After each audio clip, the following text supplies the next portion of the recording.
Back in the late 90s and early 2000s, superhero movies have easily been in one of their lowest points. Sure, there have been many terrible movies that came out before that time, but ever since Batman and Robin, superhero movies have gradually made less and less money over the years and have been seen over time as absolute disasters and bombs. However, during the early 2000s, we have been given two movies that have been considered to set the standard for superhero movies for years to come. Those being X-Men and the movie I will be reviewing today.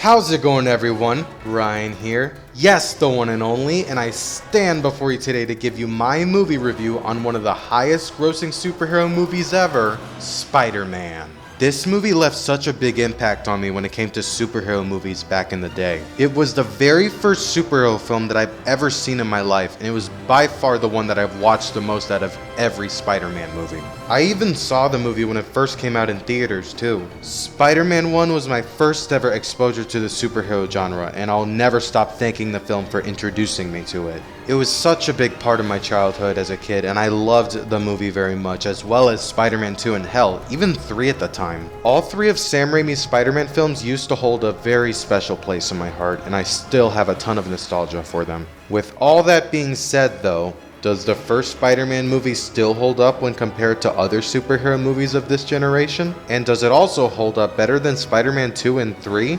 The first answer is no, it does not. And the second answer is yes, but not by a lot. That's right, I actually think that Spider-Man 1 is the best of the trilogy. However, that's not really saying much considering that the film itself has aged about as well as milk being left in a hot car for 3 hours. However, it's still not a bad film by any means. Much like any other film, there are good qualities and bad qualities. And in this review, I'll be doing my absolute best to analyze the film, its story, its characters, and all things in between that make the Spider-Man movie what it is. All while discovering what made this superhero film so groundbreaking and impactful in the first place. And to those who are curious on why I don't think Spider-Man 2 is the best of the trilogy, don't worry, we'll get to that film eventually. As of now, let's get this started. Who am I? You sure you want to know? The story of my life is not for the faint of heart. Oh boy, you know you're in for a treat when your film opens with those words. So the film starts with Peter Parker as a teenager in high school, played by Tobey Maguire, who has been bullied by many of his fellow peers with only 2 close friends. His long-life crush, Mary Jane Watson, played by Kirsten Dunst, and his best friend, Harry Osborn, played by James Franco. His school goes on a field trip one day to visit a laboratory on genetics, but Peter is having trouble getting on the bus because it just won't stop for him. Hey, tell him to stop, please! Stop! Hey! Stop the bus! Stop the bus! Stop! He's been chasing us since Woodhaven Boulevard. I'm sorry, MJ, but you're gonna have to stop a million more buses for Peter before I actually start thinking of you as a decent human being. Also, kudos to this fucker for being the shittiest bus driver in New York. Don't even think about it. You're so lame, Parker.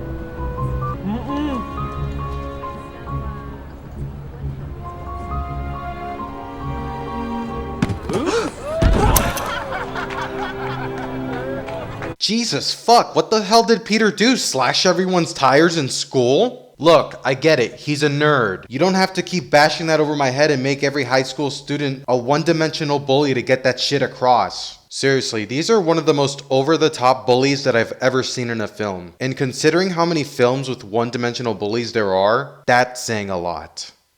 It's actually starting to make me miss Henry Bowers. At least he had a decent amount of depth as a bully, even if it wasn't given enough focus. And when you're making me defend a Stephen King bully, you know it's bad. I honestly have no clue what Mary Jane even sees in Flash Thompson in this film. Yet again, I have no idea what Peter sees in MJ either, but we'll get to that later. Anyway, so the school eventually arrives to the genetics laboratory where Harry meets up with Peter while introducing Peter to his father, Norman Osborn, played by Willem Dafoe. After they both meet, the school heads inside the lab as we discovered they've been working on genetically modified spiders that Peter tries to take pictures of. No wandering. Proceed direct. Knock it off. Remember, it is a privilege to be here. What is going on? The next person who talks will fail this course. I kid you not. You were talking throughout that woman's entire presentation. Let's go talk about how we listen. Okay, seriously, who the fuck is this teacher? The actor who plays this guy says all his lines in such an overly serious and weird way. Not only that, but he looks the exact same age as all the other students. Just wait until you see how much weirder the other extras get in this trilogy though, because this is just the beginning. So Peter asks MJ to take a picture next to a spider as we see one of the spiders has escaped and climbs down onto Peter and bites him. I have no idea why this spider tried to bite him in the first place. Normally spiders bite humans when they feel threatened, but maybe the spider itself had camera phobia, I don't fucking know. Parker, let's do it.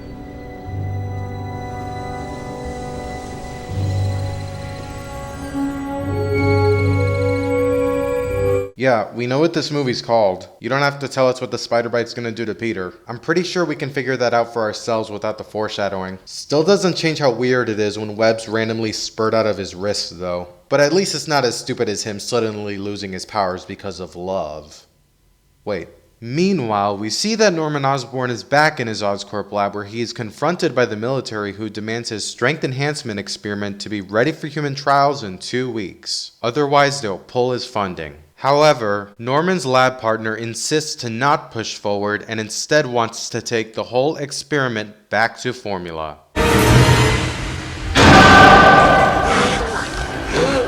Back to formula. Yes, back to formula. Due to one unsuccessful trial that resulted in violence, aggression, and insanity, which Norman Osborn was very unhappy with. Meanwhile, back at Peter's home, we see Aunt May Parker, played by Rosemary Harris, and Uncle Ben Parker, played by Cliff Robertson, introducing themselves to us with a huge exposition dump. I'm already on my ass, mate. When the plant's senior electrician is laid off after 35 years, what else would you call it? I am on my ass. The corporation is downsizing the people and upsizing their profits. Ben, you'll get another job somewhere. May, I'm 68 years old. I'm too old for computers, and besides, I have a family to provide for. I love you, and Peter loves you. You're the most responsible man I've ever known. We've been down and out before, but somehow we survive.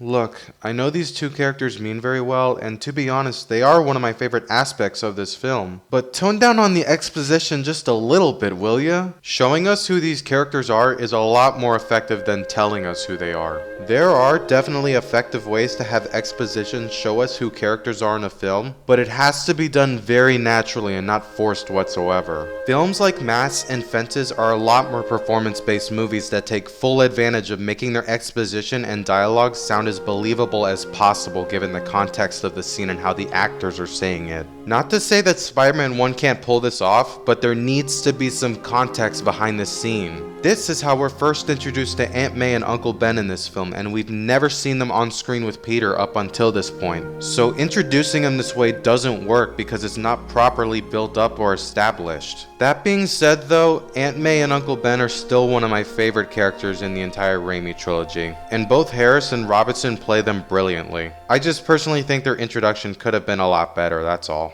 Anyway, Peter comes home and heads upstairs to his room so we can partake in his classic Sam Raimi-ish transformation.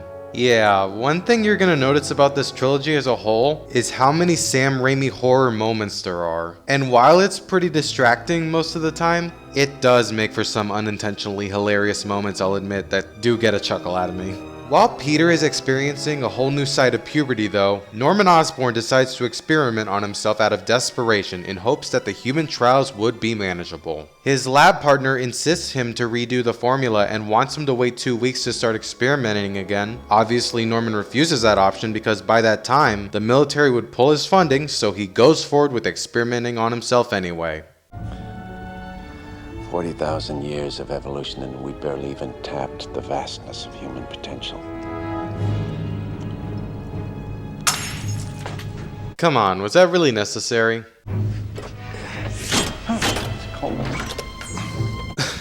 Okay, thanks for letting us know, Dafoe. Anyway, surprise, surprise, the experiment goes wrong and it nearly kills Norman. However, he does wake back up and becomes a violent, aggressive, and insane person with super strength. Cut to the next morning and we see Peter waking up noticing his eyesight and physique have increased sporadically overnight. Not only that, but he can now run on walls like Sonic the Hedgehog. Anyway, Peter then leaves the house after promising Uncle Ben to paint the kitchen when he gets back home from school, and finds Mary Jane leaving her house as her father yells at her.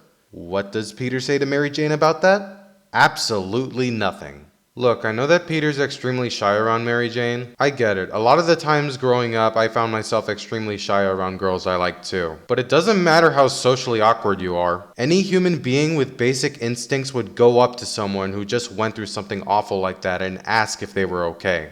Just goes to show how little chemistry both of them actually have. He can't even ask MJ if she's okay.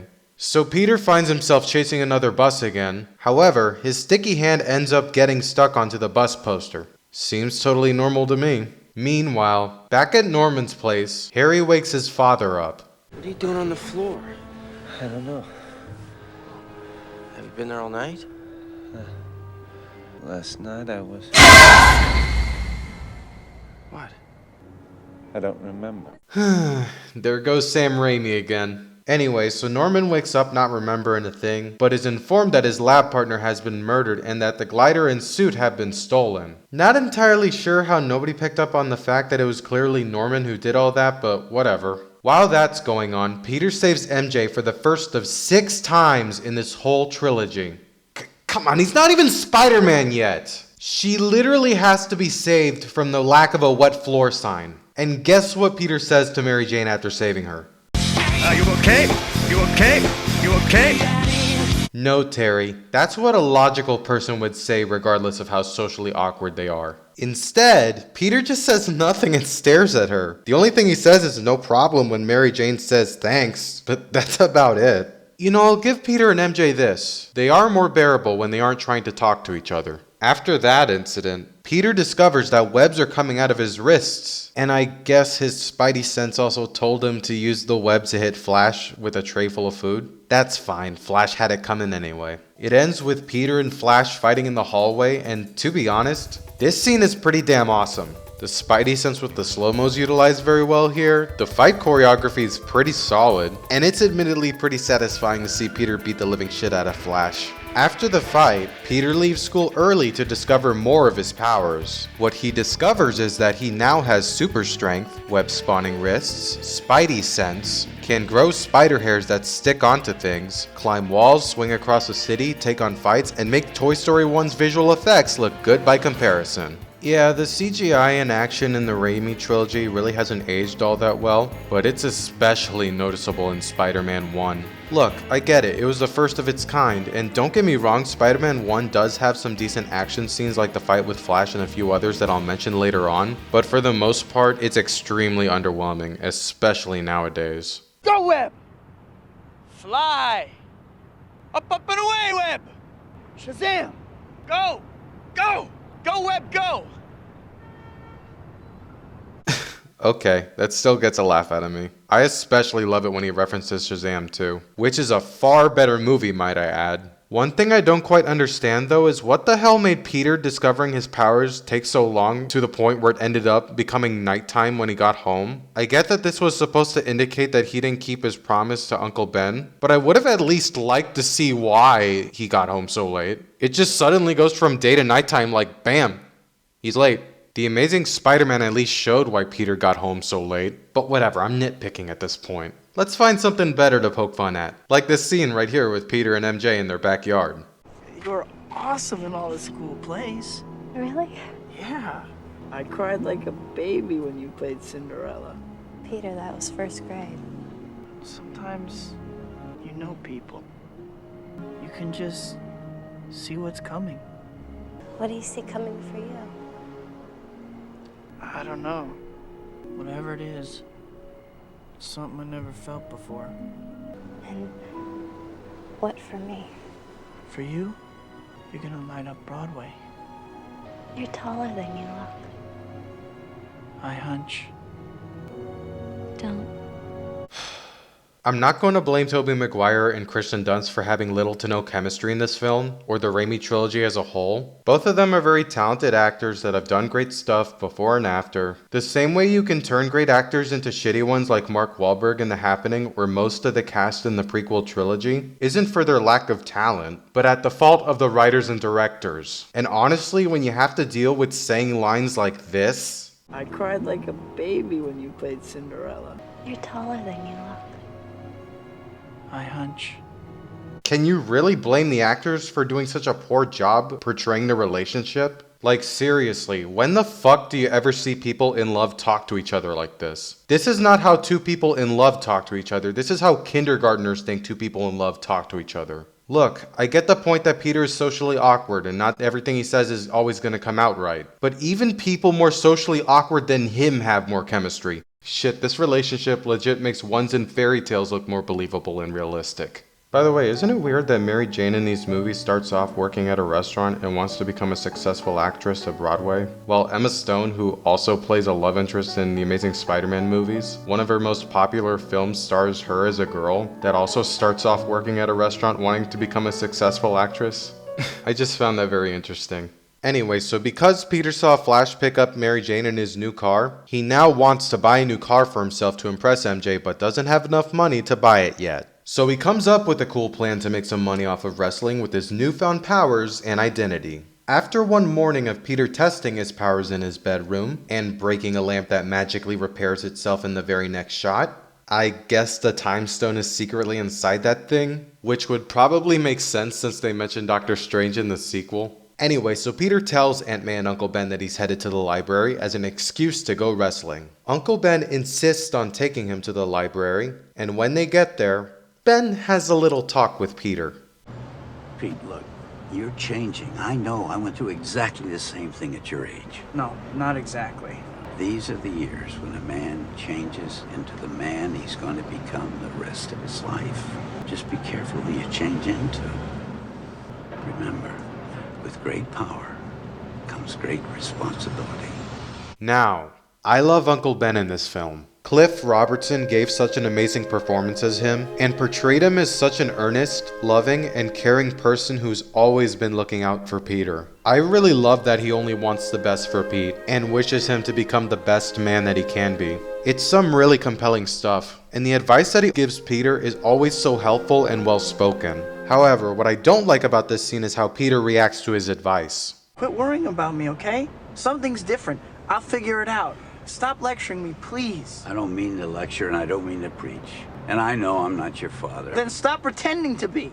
Look, I understand how annoying it can be for parental figures to give you advice ever so often. Believe me, I deal with that shit on a daily basis. But what exactly did Uncle Ben do to deserve such a harsh rebuttal? Every other time we saw him with Peter, Ben has always been such a nice person to Pete, and Pete clearly always felt comfortable being around him. So where the hell did this come from? Was it because he was about to go wrestling and Ben doesn't want him to go fighting? Because I honestly don't think that fighting for money really has anything to do with beating someone up just to make things even. Maybe had they shown a more demanding side to Uncle Ben, Peter snapping at him would have probably made a lot more sense. That's something they completely nailed in The Amazing Spider-Man with Peter and Uncle Ben's relationship. So after that, Peter makes it to the wrestling arena, where Octavia Spencer signs him up and Bruce Campbell announces his name.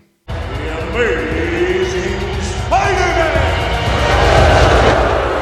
Now I know what you're thinking. I probably hate this scene because of how over the top it is, right?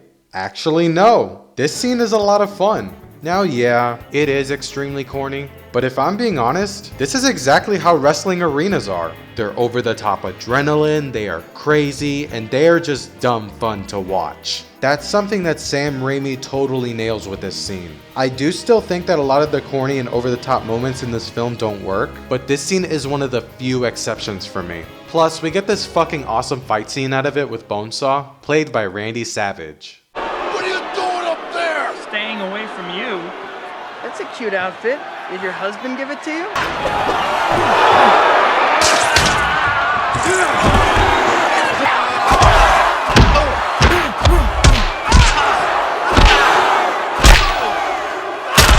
This is one of the few instances where I saw Tobey Maguire as a total badass in the Raimi trilogy. From the smart-ass jokes, to the fight choreography, to the weight of how everything moves and feels, I always have a blast whenever I watch this scene. And it's definitely one of the few best action scenes in the film.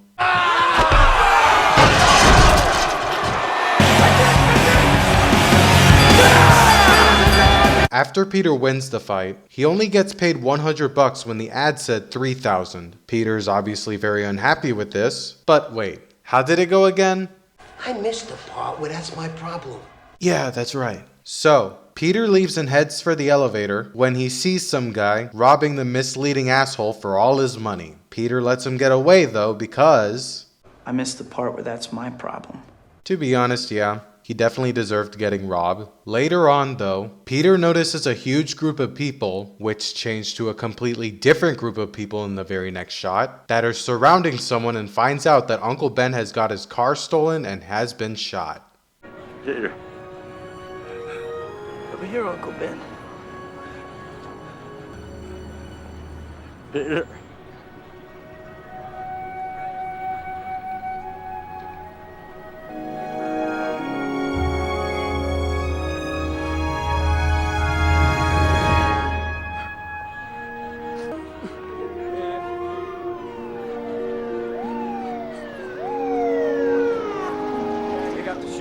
Okay, in all seriousness, Uncle Ben's death is easily my favorite scene in this entire film. From the emotion you feel with Peter's last moments with Ben, to the amazing performances both actors give, Danny Elfman's beautiful score, which I will talk about later, don't worry, as it flawlessly accompanies the scene while Uncle Ben passes away, and the devastating impact that it leaves on Peter. This is easily the one aspect of the film that I can confidently say is pitch perfect. And everything about how they portrayed Uncle Ben's death right here was done so fucking well. Bravo, Spider-Man 1.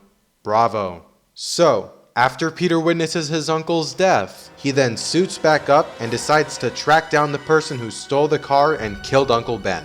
On his way to track the killer down, Peter starts to get the hang of swinging from web to web and makes it right on top of the killer's car. While both of them are fighting, the car ends up crashing in some sort of construction site, and the killer tries to escape and get away from the cops inside it. Peter tracks him inside it though, and beats the living shit out of him to the point where his beanie randomly disappears in the next shot. Peter then realizes that the killer was the same guy that Peter let go when he robbed the promoter's office. The killer backs away from Peter in fear and ends up falling out of the window, getting himself killed. The police ends up spotting Peter, but he's able to get away in time so he can mourn the loss of his uncle and tell Aunt May about what happened. Meanwhile, the military visits Quest Aerospace, which is Oscorp's chief competitor, as they are running a flight experiment that'll tend to put Norman Osborn out of business. During that experiment though, Norman as the Green Goblin attacks the flight machine in the military base, leading to one of the funniest screams I've seen in a movie shortly before many die.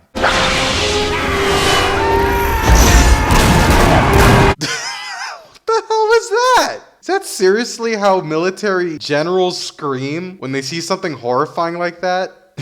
Anyway, after some time, Peter and his classmates finally graduate from high school. Say chess. Chess.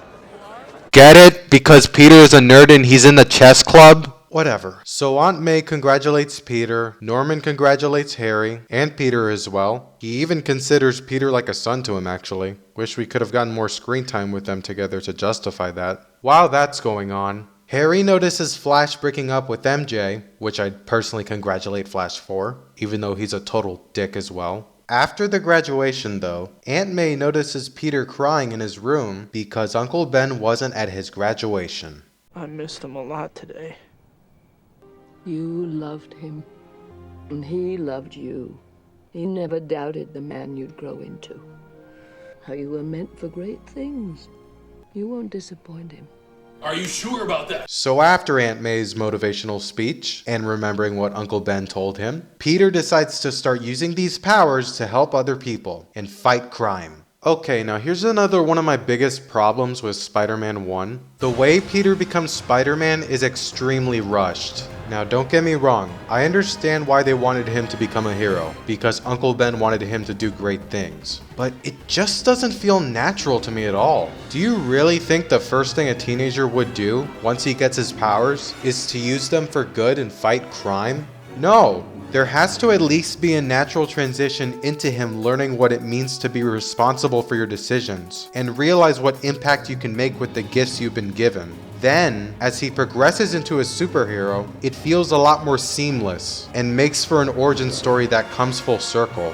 That has always been one of my favorite aspects when it comes to superhero origin films. You don't just get your powers and bada bing, you're a superhero. There has to at least be some evolution to the character that you're establishing. However, I do understand that this was way before the time of superhero films, when they became more grounded in reality. So this film does get sort of a pass, even though it accidentally left in a shot from the scrapped Twin Towers scene. These extras though, I have no fucking clue what to make of these people. This is not a man. My brother saw him building a nest in the Lincoln Center fountain. Some kind of freaky Lou or something. Wackadoo. He stinks, and I don't like him. Guy with 8 hands. Sounds hot. He has those tights and that tight little... Well, we should all just give him one big hug. Look out, ooh, here comes Spider-Man. Whatever. At least soon after, we get introduced to by far the best aspect of this entire trilogy, J. Jonah Jameson, played by J.K. Simmons. Who is Spider-Man? He's a criminal, that's who he is. A vigilante, a public menace. What's he doing on my front page? Mr. Jameson is a page 6 problem. We have a page 1 problem, shut up. Right. Well, He pulled 6 people off that subway car. sure, from a wreck he probably caused. Something goes wrong and this creepy crawler is there. Look at that. He's fleeing the scene. What's that tell you? Every time Jameson is on screen, it's always absolute perfection. Not only because of how J.K. Simmons embodies the character so flawlessly, but also with the writing of his scenes, the timing of his jokes, his enthusiastically grumpy personality. It almost feels like I'm watching a completely different movie at times because of how everything with J. Jonah Jameson is done so damn well. I honestly wouldn't even be surprised if all the scenes with him were written by a completely different team of writers. Don't believe me? Then let's check out the next scene in the movie after Jameson talks shit about Spider-Man. Don't tell Harry.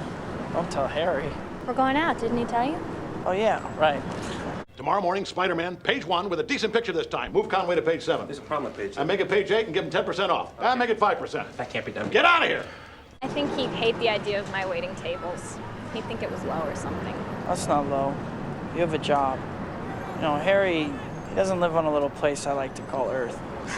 We can barely get a glimpse of him. Oh, what is he, shy? If we can get a picture of Julia Roberts in a thong, we can certainly get a picture of this weirdo. Put an ad on the front page. Cash money for a picture of Spider-Man. He doesn't want to be famous, and I'll make him infamous. Let's get some lunch some evening. Well, I'll come by and have some of your Moondance coffee someday. And I won't tell Harry. No, don't tell Harry. I won't. I won't tell Harry. I'm sorry, but you cannot tell me that these scenes were written by the same people. That's the only explanation I can see for how different these scenes feel when it comes to the contrast between the sharp writing and witty dialogue with Jameson's scenes, and the hokey acting, line delivery, and lack of chemistry with Peter and MJ's scenes. It's not only that though. Her dating Flash and Harry in this film is completely pointless and only serves as a roadblock between Peter and MJ in the long run. I know I said that Peter is mostly tolerable when he isn't obsessing over MJ, but if you're gonna try and flesh out their relationship more, at least have them spend more time together instead of coming up with these lame-ass excuses for why they can't be together. Okay, I'm getting ahead of myself. Anyway, so Peter is now living with Harry after some time of graduating high school, and they're both looking for jobs. His last job with Dr. Connors hasn't been working out though, so he decides to apply for a job as a photographer in the Daily Bugle, which is where Mr. Jameson is in charge. Not entirely sure why they introduced Jameson a scene earlier, before Peter even meets him, but I'll take whatever I can get with J.K. Simmons. So Peter takes a bunch of pictures of him being Spider-Man stopping crime, and then goes to the Daily Bugle the next day so he can get hired for being Spider-Man's photographer. Mr. Jameson is clearly not too fond of Spider-Man though, thinking he's up to no good, but hell, it wouldn't be the Jameson we know and love if he wasn't doing that. I'm Peter Parker. I'm a photographer. Yes, I can see that. Yikes, and I thought it was only Mary Jane that Peter had shitty chemistry with. To his credit though, it is Elizabeth Banks. I honestly wouldn't be able to win someone as beautiful as her over even if I tried. Meanwhile, Norman is in a business meeting at Oscorp giving everyone the news that Oscorp has surpassed Quest Aerospace. However, he ended up opening another can of worms with the bombing. Now the people at Oscorp are going to sell the company and have Norman fired. But you can't do this to me. I started this company. You know how much I sacrificed? You just couldn't hold in that outburst, could you, Dafoe? You're out, Norman. After Norman gets kicked out of Oscorp, we see Peter in the middle of a large parade festival taking pictures and spying on Harry, trying to make a move on MJ. While that's going on though, the Green Goblin arrives to the parade festival and crashes the party, seeking revenge on the people who fired Norman. What follows is by far one of the silliest and most over-the-top action scenes ever put on film, with some of the worst visual effects you'll ever see in a Spider-Man film. Honestly, talking about it doesn't even do it justice. Just fucking look. Out am I?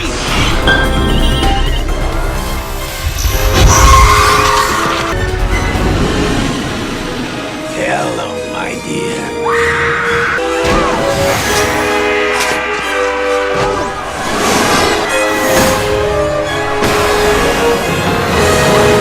Come on, move, kid.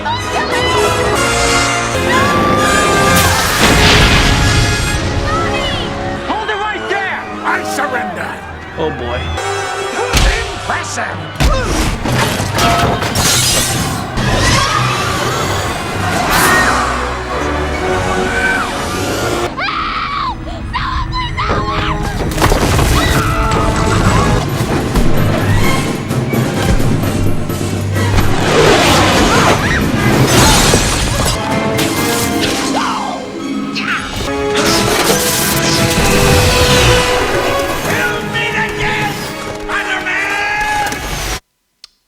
Okay, so where do I even begin? First off, of fucking course Mary Jane has to be saved again, because it wouldn't be a Raimi Spider-Man film if that didn't happen. Secondly, these are by far some of the worst visual effects that I've ever seen in a superhero film. Everything about the visuals and action in this scene feels so slow, rubbery, and looks like it came out of a video game. Honestly, they don't even look good enough to have come out of a video game. Metroid Prime, a game that also came out in 2002 by the way, has absolutely stellar visuals that still hold up to this day and look so much more real than all this garbage CGI in the film. From how Spider-Man bounces off the balloons, to how Green Goblin flies on his glider, to those random ass skeletons, the CGI in this scene is beyond fake and horrendous. I understand that this came out during a time where superhero films weren't what they are today, but Jesus, did we really think this looked okay back in the day? But that's not all. Thirdly, why the fuck does everything about this scene's campy and over-the-top dialogue sound like it came out of Adam West's Batman? I thought we were already past that point in terms of dialogue and action scenes, but I guess not. Fourth, why the fuck does this kid just stand there and not move out of the fucking way? All he needs to do is just run a few yards away and he's safe. There was no reason for this kid to just stay there as the giant parade balloon was falling, unless if he was deliberately trying to kill himself. Like, for real, he makes the extras in Superman 2 look smart by comparison. Lastly, Dafoe is by far one of the silliest and most over-the-top villains I've ever seen in a superhero film. Don't worry, I thought he was incredible in No Way Home. Every time this film tries to make you feel for Norman Osborn or be terrified of him, his over-the-top performance, stupid-ass lines, and ridiculous delivery always takes me out of the film and prevents me from taking his character seriously. He's honestly one of those so bad it's good villains, mainly off of how much Dafoe's performance ruins the character. And look, I get it, he's the Green Goblin, he's supposed to be silly and super over the top. But there is a point where you take that extreme too far, and Dafoe's Green Goblin completely exaggerates on the silliness of the character, to the point where it's simply too much to even take the character seriously. I've seen silly-ass comic book characters in superhero films been done very well before, and were portrayed in very interesting ways without being too over the top. So there's really no excuse for why Dafoe goes completely off the rails with his performance, aside from this film being one of the first of its kind. Okay, rant over.